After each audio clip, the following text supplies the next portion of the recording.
noches, La Rosca, como todos los jueves. Daniel, ¿cómo te va? ¿Qué tal, Eduardo? Buenas noches. Buenas noches, Bueno, obviamente, como viene sucediendo ya desde hace algunas semanas, el eje en la pandemia, el eje en la economía, un poquito menos en la política, porque, bueno, las primeras semanas de enero siempre bajan la tensión. Pero esta noche vamos a hablar mucho de política. Y sí. Vamos a hablar mucho porque está con nosotros Elisa Carrió, nos recibe desde su casa en Exaltación de la Cruz, le agradecemos desde ya. Yes. Por supuesto está toda la agenda abierta para hablar con la líder de la coalición cívica, integrante de Juntos por el Cambio. Y así también va a estar el doctor Roberto Debac, que está aquí con nosotros, vicepresidente de la Sociedad Latinoamericana de Infectología Pediátrica, bueno, un experto en pandemia, así ¿no? es. Pandemia, vacuna, todas las dudas que tenemos todos. También le agradecemos. Gracias, doctor. Aquí. Y la saludamos ya a la doctora Carrió. Doctora Carrió, buenas noches, ¿cómo le va? Buenas noches. Bien, ¿cómo les va? Bien, muy bien. Bien. Un homenaje a Julio Blanco. Estoy acá. Un recuerdo compartido. Así es. Así es. Primera pregunta, doctora. A ver, para entrar a la pandemia por algún lado, hoy el ingeniero Mauricio Macri instó al gobierno a abrir las escuelas. Su mirada. Yo creo que hay que ser prudentes para ver cómo evoluciona el contagio, evolucionan las muertes. Creo que hoy estamos de nuevo en un periodo de mucho cuidado, sinceramente, ¿no? Por lo menos las personas que somos de mayor riesgo. Es decir, que no hay que ni ser indiferente a la pandemia, y también tenemos que aprender a convivir con la pandemia. Pero creo que lo decidirán las autoridades nacionales y las autoridades locales en su momento, conforme sea el problema que tengan. Sí. Digo, si en una escuela en Inglaterra se abrieron las escuelas y se cerraron a los 2 días. Así que yo no sé para opinar. Y cuando yo no sé para opinar, delego en las personas que saben estas cuestiones. El ministro de Salud de la ciudad dirá si se pueden hacer las clases presenciales, en qué condiciones. Creo que clases tiene que haber. Y presenciales también. Ahora, ¿de qué modo? Es decir, compartimos en esto, pero no intimamos porque depende de la zona, ¿no? Depende del nivel de contagios. Porque a lo mejor el chico no tiene síntomas, pero a lo mejor va a una casa donde está una abuela de 70 años. Yo no me animo a opinar con un criterio ortodoxo cuestiones acerca de las que yo no sé. Lo que sí sé es que el gobierno nacional no ha tenido la más mínima seriedad en el tema de la vacuna. Yo, por ejemplo, que soy una persona de alto riesgo, estoy cuidada, estoy con ingresos restrictos, pero jamás me pondría la vacuna porque no hay información clara. Entonces, ¿cómo me voy a poner una vacuna a esta edad con información no clara por parte del gobierno? Si yo sé que este ha sido un negocio de Cristina Kirchner y de los rusos. Ahora, porque así fue casi una imposición. Ahora, doctora Carrió, digo, en tema de la vacuna, digo, me parece que es el interrogante. Usted, digo, desde la coalición, ¿van a hacer algo en plantear de que se clarifique un poco en qué posición están? Nosotros estamos desde acceso a la información, que los hemos hecho durante todo diciembre, sobre todo porque yo tenía información fidedigna que la prueba sobre mayores de 60 años era muy exigua en Rusia, y en segundo lugar hemos hecho todos los accesos a la información, todos los pedidos de interpelación a Ginés González García, que tendría que ir al Parlamento a explicar, pero efectivamente no tienen información. Hemos hecho una denuncia penal contra la ANMAT y contra el propio Ginés González García, que está en su curso. Pero ahora, cuando la desconfianza rige de tal manera y se está jugando con la salud de muchísimos argentinos, entonces me parece que es tan poco serio, cuando todo se ha concentrado el negocio en el gobierno nacional Y en el gobierno nacional, por ejemplo, Pfizer me dijeron, bueno, Pfizer no se compra porque hay que sacar dólares. Bueno, pero en el medio está la salud de la población. En el medio sacan dólares importadores, que me parece bien, siempre y cuando sean reales, porque hay muchos importadores que no son reales y es la forma de sacar dólares del país. Eso es lo que estamos investigando ahora. Doctora, usted mencionó algo de una imposición de Putin a Cristina por el tema de la vacuna.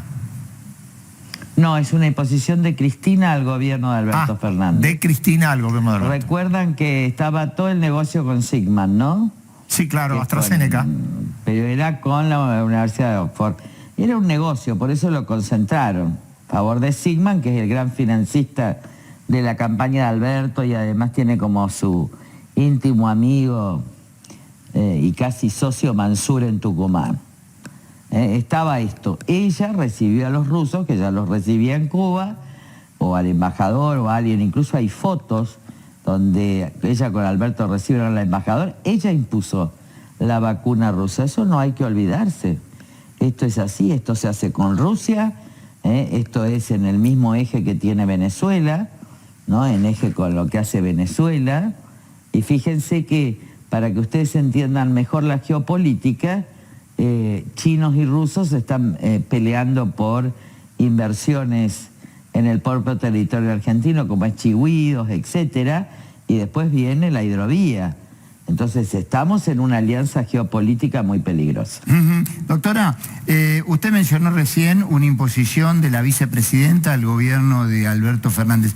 En un año de gestión, sí, digamos, que lleva el gobierno, ¿hubo un cambio o ve que hay un cambio en los últimos tiempos? ¿O esto de que la vicepresidenta empieza a imponerle al presidente es la lógica que implicó en el primer año de gestión? Bueno, era un imposible fáctico que ella no impusiera.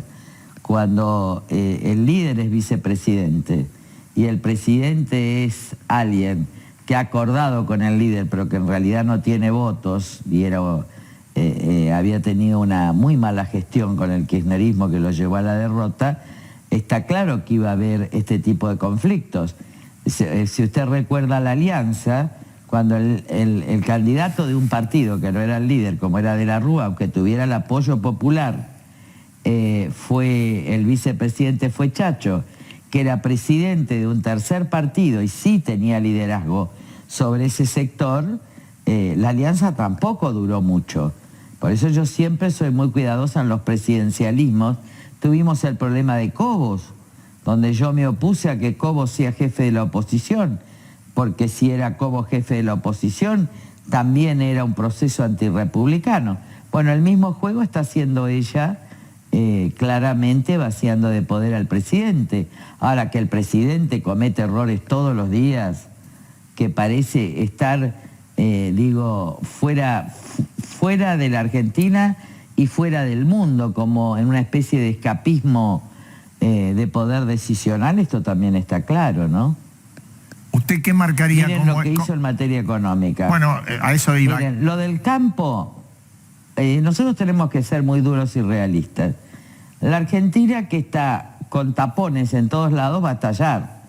Pues si yo tapo energía, si yo tapo precios, si yo tapo todo, un día todos los argentinos sabemos, nos estalla todo. Y aún así se duplican los precios de los alimentos todos los días.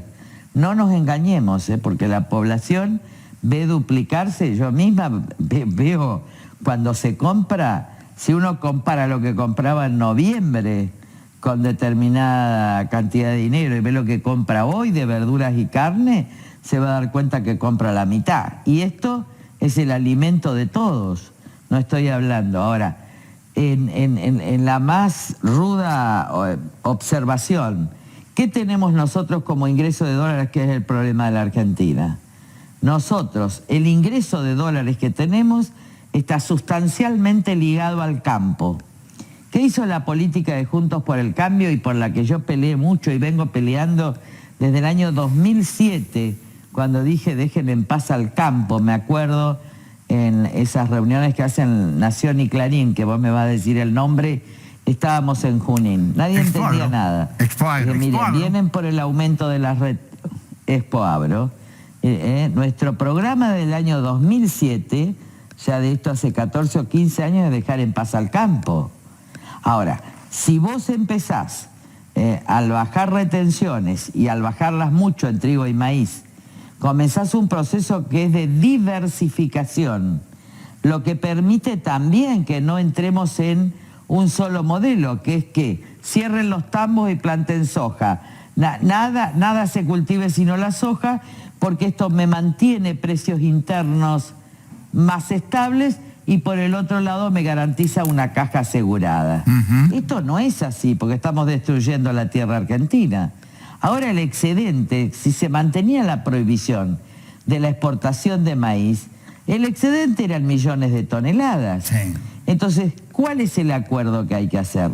Yo recuerdo en la época del 2007, 2008, 2009, que los propios productores de trigo decían, mire, nosotros regalamos el trigo para las panaderías argentinas, pero déjennos exportar. Entonces, este cambio de reglas de juego permanente en un sector que es el único que tenemos firme en la Argentina, el sector agroindustrial, es casi suicida. Ahora, porque ya nadie confía. Sí, ahora, doctora Carrió, digo, el gobierno me parece que está claramente enfrentando y apuntándole nuevamente a los productores del campo, ¿no? O sea, quiere un acuerdo con los exportadores, pero... A la tierra y a los productores.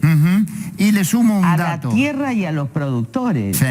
Y le sumo un dato, la declaración de la diputada Vallejos, exponente del kirchnerismo, que dijo, bueno, la Argentina tiene la maldición de tener que exportar alimentos, digamos, ¿no?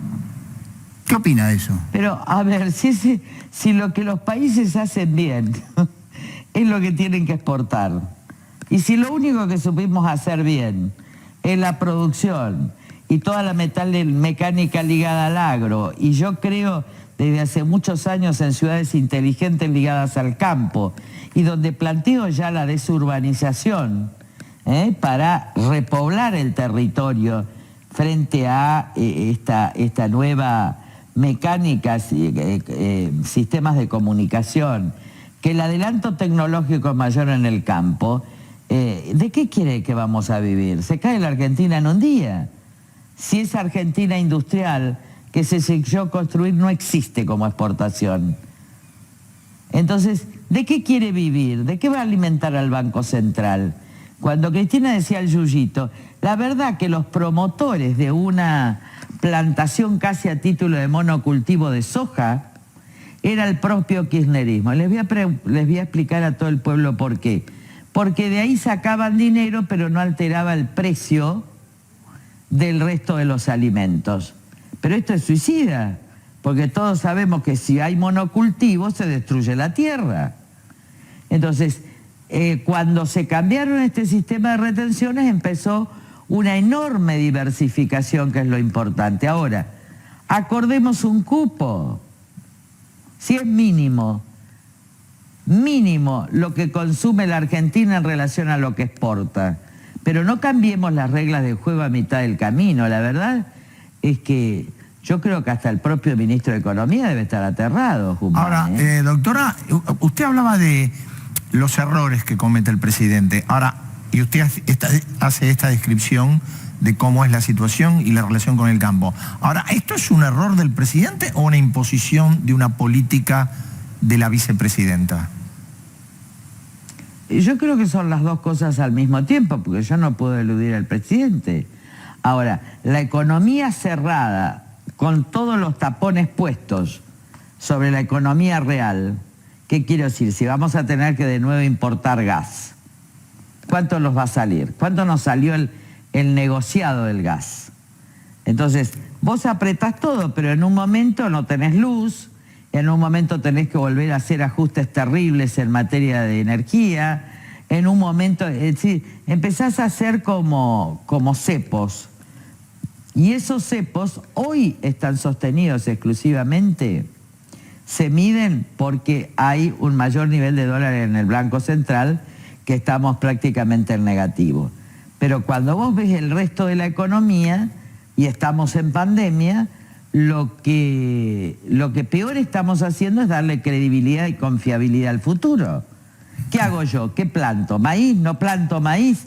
planto trigo, y si planto trigo y me hacen el cepo al trigo, ¿qué hago? Entonces, crean una imprevisibilidad, una desconfianza en todos los productores. Yo no creo, ustedes saben, en las retenciones, creo que con más bajas retenciones en todo, podríamos estar exportando, garantizando cupos de exportación en materia de lo que son los alimentos básicos de los argentinos.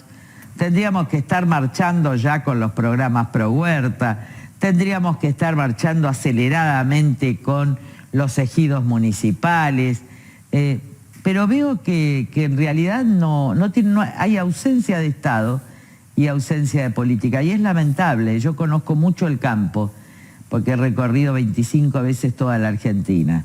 Guarda que cuando el gringo desconfía, entonces empieza a generarse problemas más grandes. Porque ellos dicen el campo está compuesto por la oligarquía, es la mentira más grande. Yo le diría a Cristina que aunque sea con vidrios blindados, camine el sur, el centro de Santa Fe, lo que se llamó la Pampa Gringa, lo que se llamaron la Avenida de los Inmigrantes, en la zona del nordeste, en la zona del norte, todos los inmigrantes europeos del este. Es gente que también, Rafaela, Esperanza, todo esto está lleno de inmigrantes. Esa es la pampa de la agricultura. Ustedes saben que había otra pampa pero que era ganadera. Pero ahora, prácticamente, con la extensión de la zona agropecuaria, salvo algunos casos, estamos en presencia de un sembradío en la mejor llanura del mundo, porque la otra es la de Ucrania. Así es. Entonces estamos haciendo un desperdicio. Doctora Carrió, la cambio de tema, pero sí tiene que ver con esto de meter la mano, ¿no? Y cambiar reglas de juego. Me parece que recurro a una frase del presidente que dijo, bueno, la justicia naval y vamos a meter mano en la justicia, y me parece está en gestación un proyecto para generar como un tribunal intermedio que le saque el peso a la Corte Suprema de Justicia. ¿Qué es lo que está viendo usted en este sentido? No, lo que ellos quieren crear es un tribunal penal por debajo de la Constitución, civil y penal, que le saque los casos de arbitrariedad de sentencia. ¿Qué significa esto? Bueno, yo creo que me comprenden la general en la ley, porque el libro sobre la arbitrariedad de sentencia lo escribió un tío mío, que es Genaro Carrió.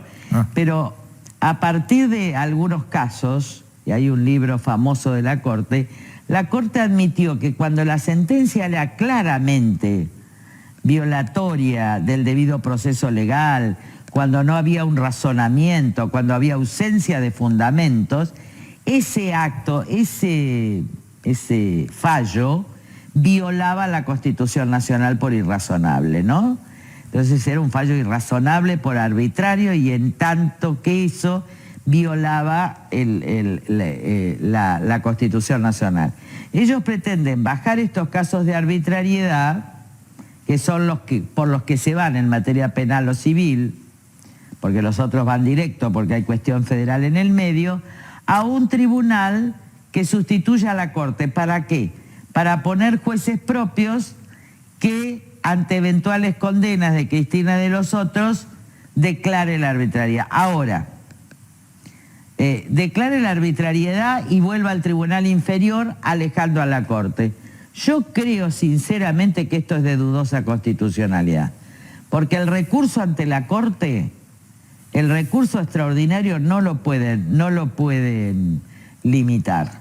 No pueden limitar el control de constitucionalidad, de modo tal que siempre me va a quedar la posibilidad de la sentencia arbitraria dictada por el propio tribunal intermedio.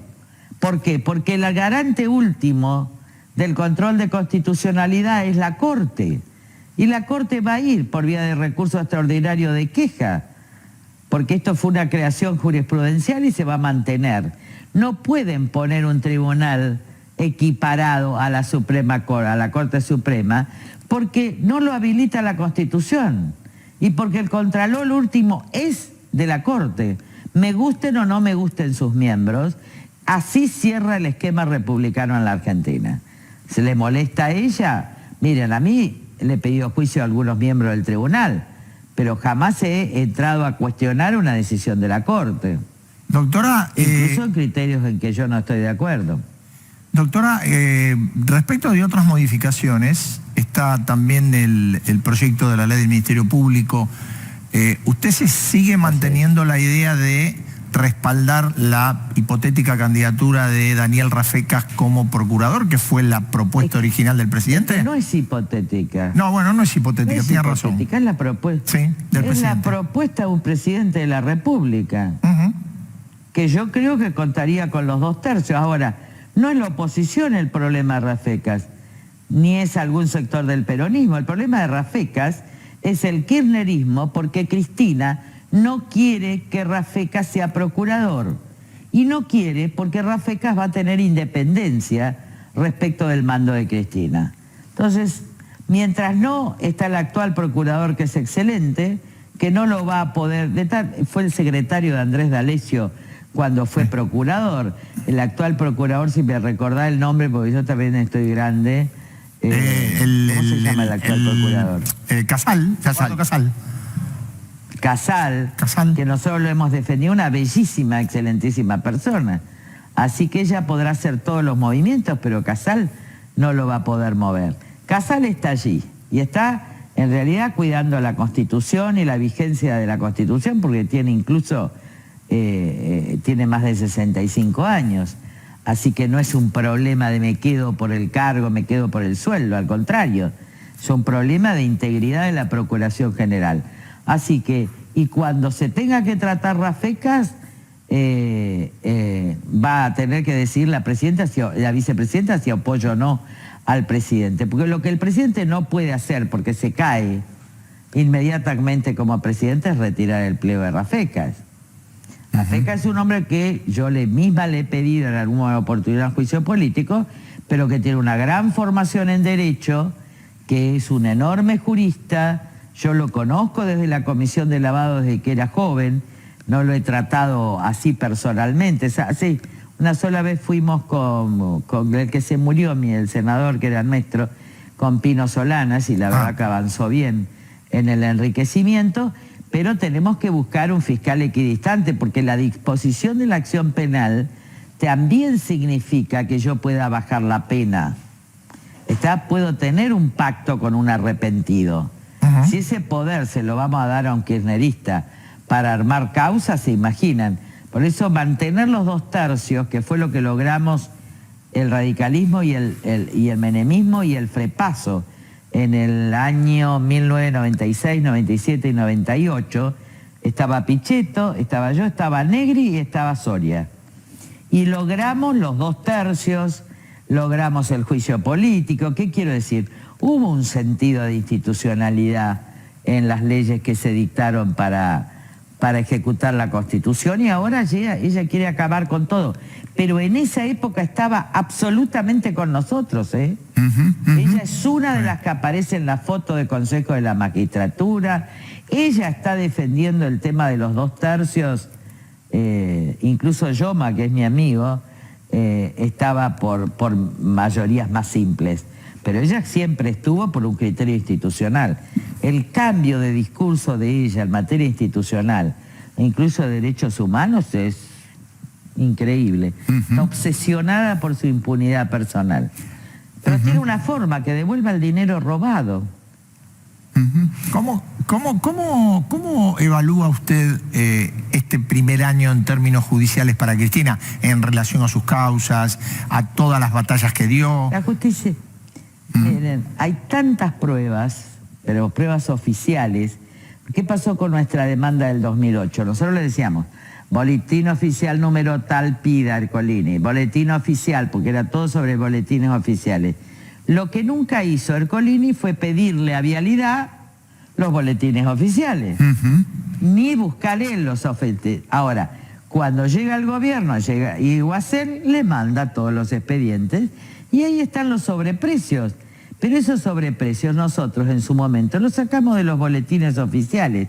Entonces, contra tanta contundencia documental escrita, no se puede. Doctora, ¿no? bueno, año electoral, ¿no? Año electoral, me parece que el gobierno se prepara mucho para esto. La vicepresidenta dio ya los lineamientos respecto a la economía, de tener los salarios, de tener las jubilaciones y las tarifas, todo alineado. Veremos qué hace el ministro de Economía, pero ¿cómo está la oposición y qué cree que se juega en octubre? No, creo que está muy bien la oposición, que obviamente se está armando en todo el país, que Juntos por el Cambio está muy bien, que hay muchos líderes, que hay muchos candidatos. Yo he hablado, obviamente, he hablado siempre con María Eugenia, con Horacio, he sostenido, pero también he hablado con Patricia, voy a hablar con Pichetto también en estos días. Hoy mismo tuve la reunión con Salvador. Ustedes saben que la provincia de Buenos Aires es muy importante, que va a haber un recambio de autoridades en marzo que es decisivo, y nosotros apoyamos obviamente a Salvador y a Maxi Abad, que es el que representa el mejor radicalismo, obviamente el radicalismo que no es cooptado, como es el de Pose, que es un horror.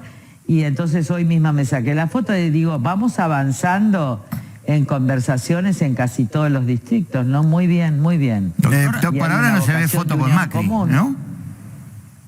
No se ve foto con Macri. No, pero yo no sé dónde está Macri. Me parece que sigue en el sur, ¿eh? Pero con Juliana nos hablamos, me llama para el cumpleaños. Miren, no se necesita una política de fotos, ¿eh? Yo me he sacado muy pocas fotos con Macri. Cuando he ido a la quinta de él no me he sacado nunca. Creo que la única foto que me saqué bien es porque mi hijo quería sacarse una foto con él, que fue cuando me fui de la reunión después del resultado electoral. Y nos sacamos sonriente porque Nacho, mi hijo, quería sacarse. Yo no soy de hacer política de fotos. Doctora, María Eugenia viene siempre y no me saco fotos. En esta construcción... Ahora yo estoy siempre. En esta construcción que usted hablaba en función de mirando las elecciones legislativas, ¿usted comparte la idea de Miguel Ángel Pichetto de, bueno, reconstruir una parte del peronismo desencantado para sumarlo a Juntos por el Cambio? ¿Le parece útil? ¿Le parece posible? Sí, me parece muy bien. Yo creo que es la opinión compartida de todos. Lo que quiero es que sean decentes.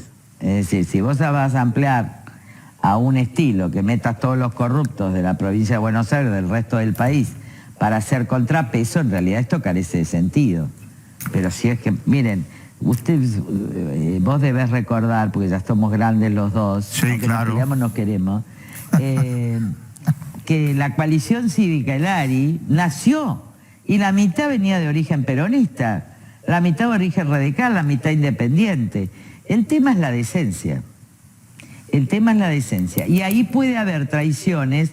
También puede haber una jugada que yo puedo estar advirtiendo, es que el sector de Massa y de Máximo estén jugando de poner gente en las dos listas.